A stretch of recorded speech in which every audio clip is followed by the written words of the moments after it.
अक्सर एक बात कही जाती है कि उम्र तो बस एक नंबर है, पर क्या ये सच है? आज हम इसी सोच को चुनौती देंगे और जवानी को एक बिल्कुल ही अलग नजरिए से समझने की कोशिश करेंगे। तो चलिए सीधे मुद्दे पर आते हैं। जब हम युवक या जवान शब्द सुनते हैं तो दिमाग में पहली तस्वीर क्या बनती है? सालों की गिनती, उम्र का कोई आंकड़ा, या फिर कुछ ऐसा जो इससे कहीं ज्यादा गहरा है? तो बात यह है कि जवानी का उम्र से कोई लेना देना है ही नहीं। ये सुनने में थोड़ा अजीब लग सकता है ना? चलिए समझते हैं कि इसका असल में मतलब क्या है। अगर जवानी को सालों में नहीं नापा जा सकता तो फिर इसकी परिभाषा क्या है? आइए इस पुरानी धारणा को तोड़ते हैं और एक नई परिभाषा करते हैं। देखिए, जवानी के दो पहलू हैं। एक है हमारी शारीरिक अवस्था, जो तो समय के साथ बदलती ही है, ये अस्थायी है। लेकिन दूसरा पहलू है हमारे मन की दशा, हमारी आत्मा, एक ऐसी जिंदा दिली और ऊर्जा की हालत जो उम्र की सीमाओं से परे है। तो फिर असली जवानी क्या हुई? ये दरअसल एक नजरिया है। ये उत्साह से भरा एक दिल है, खुशी से लबरेज एक आत्मा है और जिंदगी को उसकी पूरी शिद्दत से जीने की एक जबरदस्त ख्वाहिश। ये एक एहसास है, कोई नंबर नहीं। अब इसी आइडिया को जरा एक बड़े कैनवस पर देखते हैं। सोचिए एक ऐसे देश के बारे में जो आबादी के हिसाब से तो जवान है, लेकिन जिसकी आत्मा कहीं ना कहीं बूढ़ी हो चली है। ये एक गहरा विरोधाभास है। काउंट कैसरेन का ये जो कथन है ना, वो इस विरोधाभास को बिल्कुल सटीक पकड़ता है। भारत एक अमीर देश है जहां गरीब लोग रहते हैं। इसके पीछे का दर्द समझिए। मतलब क्षमता तो बहुत है, लेकिन उस क्षमता को हकीकत में बदलने वाली जो जवानी की ऊर्जा और जुनून है, वो कहीं दब सा गया है। तो एक ऐसी कौम जिसकी आत्मा बूढ़ी हो गई हो, वो दिखती कैसी है? वो अन्याय देखकर भी मुंह फेर लेती है, गरीबी और अंधविश्वास को अपनी किस्मत मानकर चुपचाप सह लेती है। वो ठीक उस सूखे पेड़ की तरह हो जाती है जिसकी जड़ें अब जिंदगी का रस नहीं खींच पा रही और जिसकी टहनियों पर न पत्ते हैं, न फूल और न ही कोई फल। और ये विरोधाभास यहां बिल्कुल साफ है। एक तरफ हमारे पास जवानों की इतनी बड़ी आबादी है, इतनी ऊर्जा है, लेकिन दूसरी तरफ जो हालात हैं उन्हें बदलने की, उनसे लड़ने की जो भावना होनी चाहिए, वो बहुत कम है। और नतीजा, सामाजिक तरक्की रुकी हुई सी लगती है। ये एक बहुत बड़ा असंतुलन है। तो सवाल उठता है कि इस आध्यात्मिक बुढ़ापे का इलाज क्या है? इसका जवाब शायद हमें एक पुरानी कहानी में मिल सकता है। एक कहानी जिसमें 3 महान गुरु हैं। तो किस्सा कुछ यूं है कि स्वर्ग से एक अप्सरा जीवन का रस लेकर 3 महान गुरुओं के पास आती है, बुद्ध, कन्फ्यूशियस और लाओ त्से। अब जिंदगी के इस रस पर तीनों का जो रिएक्शन होता है, वो जिंदगी को देखने के उनके नजरिए को उजागर कर देता है। चलिए देखते हैं। सबसे पहले बारी आती है बुद्ध की।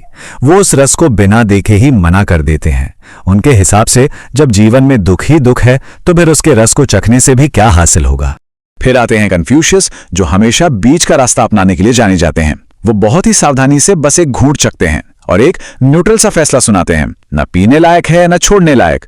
वो कोई स्टैंड नहीं लेते, बस एक सुरक्षित दूरी बनाए रखते हैं। और आखिर में आते हैं लाओ त्से। वो कोई हिचकिचाहट नहीं दिखाते, वो पूरी सुराही उठाते हैं, एक सांस में सारा रस पी जाते हैं और खुशी से झूमने लगते हैं। उनका मैसेज एकदम साफ है, जिंदगी का असली मजा उसे दूर से देखने या बस जरा सा चखने में नहीं, बल्कि उसमें सराबोर हो जाने में है। लाओ त्से का यही जवाब हमें असली जवानी के राज तक ले जाता है। ये हमें दिखाता है कि हमारे सामने हमेशा 2 रास्ते होते हैं। एक रास्ता जो हमें आध्यात्मिक बुढ़ापे की तरफ ले जाता है और दूसरा जो हमें सच्ची, कभी न खत्म होने वाली जवानी की ओर ले जाता है। तो ये बूढ़ी आत्मा का रास्ता कैसा होता है? ये जिंदगी के बजाय मौत के बारे में ज्यादा सोचता है। ये दुनिया से मुक्ति चाहता है, उसे जीना नहीं चाहता। ये गुलाब के पौधे में फूलों को छोड़कर सिर्फ कांटे गिनता है। जिंदगी को एक वेटिंग रूम समझता है, बस इंतजार, अंत का। और दूसरी तरफ जवान आत्मा का रास्ता, वो जिंदगी को चुनता है। वो कांटों से ज्यादा फूलों पर ध्यान देता है।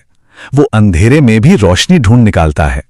वो जिंदगी का तमाशा नहीं देखता, बल्कि उसमें हिस्सा लेता है पूरी तरह। एक किस्सा है, एक 90 साल के बुजुर्ग थे जो चीनी भाषा सीख रहे थे। किसी ने उनसे पूछा कि इस उम्र में ये सब क्यों? तो उनका जवाब सुनिए। उन्होंने कहा, मैं तो अभी बच्चा हूं, क्योंकि मैं अब भी सीख रहा हूं। जिस दिन मैं सब कुछ सीख जाऊंगा, उस दिन मरने की सोचूंगा। यही तो है जवानी, सीखने की एक कभी न बुझने वाली प्यास। रविंद्रनाथ टैगोर के आखिरी शब्दों के बारे में सोचिए। उन्होंने मोक्ष नहीं मांगा, उन्होंने प्रार्थना की, हे ईश्वर, अगर मैं इस काबिल हूं तो मुझे बार बार अपनी इस खूबसूरत धरती पर भेजना। ये एक ऐसी आत्मा की आवाज है जो कभी बूढ़ी हो ही नहीं सकती, क्योंकि उसे जिंदगी से बेइंतहा मोहब्बत है। और अब जमाते हैं जवान आत्मा के सबसे जरूरी, सबसे शक्तिशाली हिस्से पर, विद्रोह की भावना।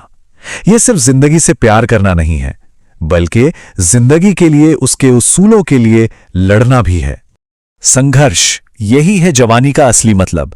एक जवान रूह मुश्किलों से भागती नहीं है, बल्कि उनसे टकराती है, क्योंकि उसे पता है कि किरदार इसी संघर्ष की भट्टी में तपकर बनता है। तो ये जवान आत्मा बनती कैसे है?